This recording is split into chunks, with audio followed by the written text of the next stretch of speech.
কেউই কথা বলার সুযোগ নাই। ইসলামী গণতন্ত্র, ইসলামী গণতন্ত্র আবার হয় কেমন? গণতন্ত্র শব্দটা হলো একটা কুফরি শব্দ। কি শব্দ? শব্দটা, এই নামটাই কুফরি। তাইলে আপনি এটার সাথে ইসলাম লাগাইতে পারেন?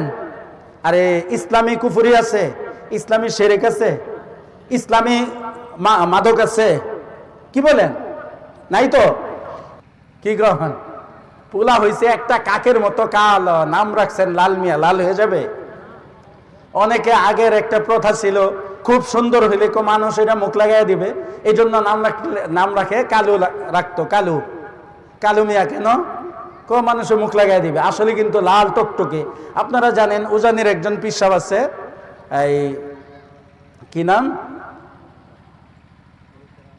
এহতেরামুল হক, উজানির পীর সাহেব একজন না, ওনাকে ওনার মুরব্বী যিনি ছিলেন ওনাকে কালু ভাই ডাকতেন, বরঞ্চ সুন্দর, একেবারে সুন্দর না? উজানির পীর সাহেব যে বয়ান করে একেবারে সুন্দর, কিন্তু ওনার নাম কি? কালু ভাই। এজন্য কি কালু হয়ে গেছে? তা আপনি ইসলাম নাম লাগাই দিলে কুফরিটা ইসলাম হয়ে যাবে? হবে না তো।